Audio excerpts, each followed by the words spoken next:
سلام ጥዕኒ ሃበልና ተኸታተልትን ፈተውትን ሕሬን ወስኒ ወስ ዜናታት ዘላት ሒዝና ቀሪብና ኣለና ኣብ ናይ ሎሚ ሓበሬታና ብርክት ዝበሉ ዛዕባታትን ድስንት ትከውን ቀዳማይ ሚኒስትር አብይ አሕመድ ንኤርትራ ዘነጻጸረ መጠንቀቕታ ልኢኽሎ ብፍላይ ድማ በሰንኪ ጉዳይ ባሕሪ ወጥርና ዓብያ በዝኸደሉ ዘለዋን ቀዳማይ ሚኒስትር አብይ አሕመድ በተዘዋዋሪ መንገዲ ኣብ ልዕሊ ጎረቤት ሃገር ኤርትራ ብቃላት መጥቃዕቲ ፈጺሙሎ አሽሙር ዝተመልኦ ዘረባ ቀዳማይ ሚኒስትር አብይ አሕመድ ታይ ዝብል ሕሲስና ለና ኤርትራ አባል ባይቶ ዝነበረ አይተ ሙሳ ናይብ ዓሪፍሎ ንስርዓተ ግዳፍ ንብርክስ ብል ዓመታት ከገልግል ዝጸንሐም ካብ 1972 ኣትሒዙ አባል ህዝባዊ ግንባር ሓርነት ኤርትራ ዝነበረ አይተ ሙሳ ዕራፉ ስሒቡ ድማ ከቢድ ሓዘን ኣብ ስርዓተ ግዳፍ ሰፊንሎ መግለጺ ትራምፕ ሓያል ቁጥዐ ፈጢሩ ንኔትራምፕ ንኔቶምና አሱሲዒቡ ኣብ ዝተፈላለዩ ሃገራት ድማ ሓያል ቁጥዐ ፈጢሩሎ ትራምፕ ኣብ ዝተፈላለዩ መደረታት ዘዛረቦም ቃላት ዘዛረቦም ዘረባታት ስርዓት ዘይብሉን እዋናዊ መብረህታት ዘይገናዘበል ዝብልን ቀፌታ ድማ ናዘነቦ ዝርከብ እዩ ናይዚኦም ካልኦትን ሓበሬታታት ብዝርዝር ክንደስሲና ቻናልና ላይክ ሼር ሰብስክራይብ ምግባር ፈላማይ ሕሪኦም ይግበሩ ቀዳማይ ሚኒስትር ኢትዮጵያ አብይ አሕመድ በዝሓለፈ ሳልስቲ ኣብ ልዕሊ ኤርትራ ተሪር መጥቃዕቲ ቃላት ብምፍጻም ክሳብ ሕዚ ነተን ግዜአን ዝሓለፈን ምግዒ 21 እዚ ዓይነት ነፈርቱ እትውንን ሃገር ምዃና ብምግላጽ ነታ ዝተረቐቓ ኤስዩ 30 እዚ ዓይነት ነፈርቱ ዝተዓጠቐት ሃገሩ ክትደፍር ክትሓስብ ከም ዘይብላ ጠንቂቑ አብይ አሕመድ ብ24 ጥሪ መበል 9 መስኽር ሓይሊ ኣየር ኢትዮጵያ ኣብ ዝተኻየደ ስነ ስርዓት ኣብ ዘስምዑ ብቴሌቪዥን ኢትዮጵያ ብቀጥታ ዝተፈነው መደርኡ ኢትዮጵያ ዝተውሃበ መሬት ንምምላስ ካብ እትገብሮ ጻዕርደው ከም ዘይትብል አጠንቂቑሎ ኣብ ተጋጣሚ ሓይልታት ኣየር ኢትዮጵያን ሕቡራት ኤምሬት ዓረብን ኣብ ከተማ ብሸፍቱ ኣብ ዝተኻየደ ስነ ስርዓት ኤስዩ 27 ኤስዩ 30 ካልኦት ዝማዕበላ ነፈርቲ ውግእ ዘሳትፈ መሬት ኣየር ኣካይዶም መግለፂ ቀዳማይ ሚኒስትር እውን ነዚ መግለፂ ዝህበ ዘሎ ካብቲ ኣዲስ ኣበባ ኣብ ቂሕ ባሕሪ ሉዓላዊ ተበጻሕነት ንክህልው ነተቐዲሙ ብዘይፍትሓዊ መንገዲ ንኤርትራ ዝተውሃበ ዝብልዎ ወደብ ዓሰብ ናይ ኤርትራ ንምርካብ ዝገብርዎ ጻዕሪ ምስ ኤርትራ ዝተፈጥረ ወጥርና ሓረጋ ብዝኸደሉ ዘሎ እዋን እዩ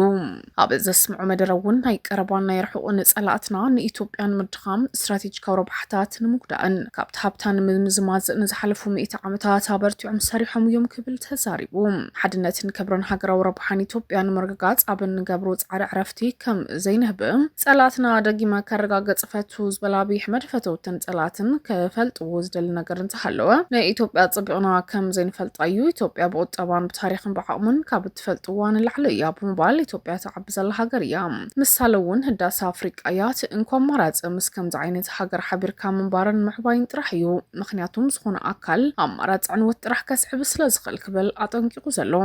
ኣብያ ብመደርኡ ንጎረቤት ሃገር ኤርትራ ብስም ከይጠቐሰ እዩ ኣብ ግዜ ተዓኒዳ ዘላ ክብል ገሊፅዋ ዘሎ እቶም ኣብ ግዜ ተዓኒድኩም ንቅድሚት ክትስጉሙ ዘይትኽእሉ ከም ኤስዩ 30 ጄ 10 ሲ ወይ ድማ ልዕሊ ምዕቡላት ነፈርቲ ውግእ ዝቃለሳ ዘለዋ ዝገርመኩም ግን ክሳብ ሕዚ ምስ ኤምአይ 21 ትቃለሱ ዘለኹም ብተደጋጋሚ ክትሓስቡን ኢትዮጵያ ብግዜ ተደሪታ ዘላ ሃገር ከም ዘይኮነት ክትገንዘቡ ይግባእ ይበል ኢትዮጵያ ንርእሳ ክትሕድስ እትጻዕር ሃገር እያ ዘይናታ ዘይትምነን ብፍላጥ ይኹን ብገርህነታ ነታ ዘይትህብድሮ ዝተውሃበት መሬት እንተሃልዩ ድማ ዘይትሓድግ እያ ይብሉ ኣብ ዝሓለፉ 3 ዓመታት ቀዳማይ ሚኒስትር አብይ አሕመድ ዝርከብዎ ሰበስልጣናት መንግስቲ ኢትዮጵያን ላዕለዎት ወታደራዊ መኳንናት ብተደጋጋምነት ድሕር ናጽነት ኤርትራ ኣብ 1991 ዋንነት ኣፍ ደገ ባሕሪ ዝሰኣንሉ ዘይፍትሓዊ ክሳራ ዝበልዎ ተበጻሕነት ቂሕ ባሕሪ ኤርትራ ከተዋኽዙ ዝጸንሑ ኮይኖም ኤርትራ ምርዛም ኣጀንዳ ግዛቶም ዝፍፋሕ ብምባል ድማ ክትኩንን እውን ጠቂሳ ዘላ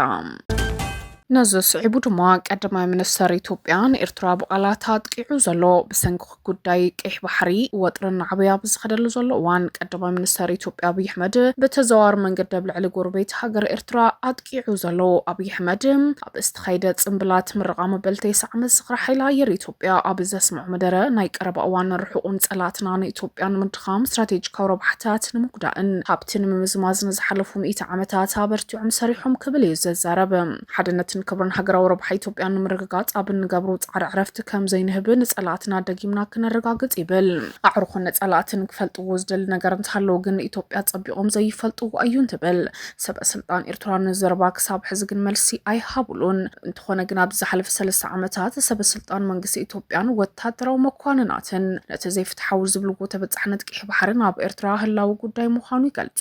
ሰላማዊ መንገዲ ዲፕሎማስያዊ ይኹን ብወታደራዊ ስጉምቲ ወደብ ዓሰብ ናይ መሓዝ ተኽእሎታት እውን ከም ተኽእሉ የልዕልዎ። ኤርትራ ነዘካይዳ ናይ ኢትዮጵያ መርዛም ኣጀንዳ ግዝኣታዊ ምስፍሕፋሕ ብምባል እያ ትገልጾ። ፕሬዚደንት ኢሳያስ ኣፈወርቂ ብ12 ጥሪ ንመንግስታዊ ማዕኸናት ዜና ኤርትራ ብዝሃቦ መግለጺ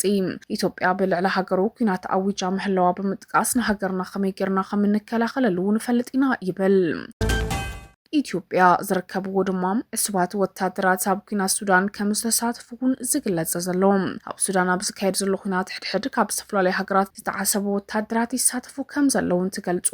እዚ ዝገለጹ ሰበስልጣን ሱዳን ድማ ኣብቲ ኩናት ቀንዲ ተዋሳእቲ ካብ ዝኾኑ ሓይልታት ዝኾነ ዳዕመል ሰሪዕ ወጻእተኛታት ዕስባት ወታደራት ከም ዘሰልፍ ጭብጢ ያለን ይብል። ዋና ዓቃቢ ሕጊ ሱዳን ኣብ ጎኒ አንጻር ሰራዊት ሱዳን ዝዋጋእ ዘሎ ዳዕመል ሰሪዕ ከም ዝተሰለፉ ዝነገረሎም ልዕሊ 120 ወጻእተኛታት ዕስባት ሰራዊት ክስ ቀሪቡ ዘሎ ንመንግስቲ ሱዳን ዝመርሕ ዘሎ ሰራዊት ሱዳን ኮይኑ ዋና ዓቃቢ ሕጊ መንግስቲ ሱዳን ኢንቲሳር ኣሕመድ ቶም ብገበን ተኸሲሶም ዘለዉ ወጻእተኛታት ዝተፈላለዩ ዜግነት ዘለዎም ምዃኑ ብምግላጽ እቲ ዓቃቢ ሕጊ እቶም ዕስባት ዝበሎም ኣብቲ ብጀነራል ሓምዳን ዳጋሎ ኣብ ሱዳን ዝተኻየደ ዳርጋ 3 ዓመታት ዝወሰደ ኩናት ብምስታፎም ዝኽሰሱ እዮም። ሰበስልጣን ሱዳን ዳዕመል ሰሪዕ ምስ ሰራዊት ሱዳን ኣብ ዝገብሮ ኩናት መሳርዑ ንምሕያል ኣብ ዝተፈላለዩ ሃገራት ዓቢሱ ዓሲብ ወታደራት ይምልምል ኣሎ። እዞም ወታደራት ካብ ኢትዮጵያ ቻድ ደቡብ ሱዳን ከም እውን ካብ ኮሎምቢያ ተሓሲቦም ዝተሰለፉ እንትኾኑ ዋና ዓቃቢ ሕጊ ሱዳን ሓያሎ ወጻእተኛታት ዕሱባት ንሞት ተፈሪድዎም ከም ዘሎ ይሕብሩ ዘለዉ። ብፍላይ ኣብ መንጎ ኣዛዚ ሰራዊት ሱዳን ጀነራል አልቡርሃን ምራሕ ዳዕመል ሰሪሕ ጀነራል መሐመድ ሓምዳን ዳጋሎ ዝተባርዐ ኩናት ሕድሕድ ሱዳን 10,000 ሰባት ቀቲሉ ሚልዮናት ድማ ኣመዛቢሉሎ። ሓድሽ ቁጥዕ ዝፈጠረ መግለጽ ትራምፕ ይንቀፋሉ። ንግድ ሃገራት ወታደራዊ ኪዳን ሰሜን አትላንቲክስ ኔቶ ዘናእስ መግለጽ ትራምፕ ኣብ ብሪጣንያ ገለ ሃገራት ኣውሮፓ ቁጥዕ ፈጢሩ። ቤት ጽሕፈት ቀዳማይ ሚኒስተር ብሪጣንያ ኣብ ዝሃቦ ግብረ መልሲ መግለጽ ናይቲ ኣሜሪካዊ ፕሬዚደንት ዘይቁንዕ ይብሎ። ፖለቲከኛታት ክትገዛእ ሰልፊ ዕዮን ቀንዲ ተቃዋሚ ሰልፊ ዓቀባውያን እውን ንመግለጽ ትራምፕ እንትናፉ ትራምፕን ኣሜሪካዊ መደበር ቴሌቪዥን ፎክስ ኒውስ ፈጺምና ደሊናዮ ኣይንፈልጥን ኢና ፈጺምና ዝኾነ ነገር ኣይንሓትትን ናብ ኣፍጋኒስታን ገለ ወታደራት ከም ሰደዱ ክዛረቡ ይኽእሉ እዮም ሓቆም እዮም ኣብ ድሕሪት እዮም ነይሮም ብምባል ካብ ግንባር ቁሩብ ፍንትት ኢሎም ብምባል እቲ ፕሬዚደንት ተዛሪቡ።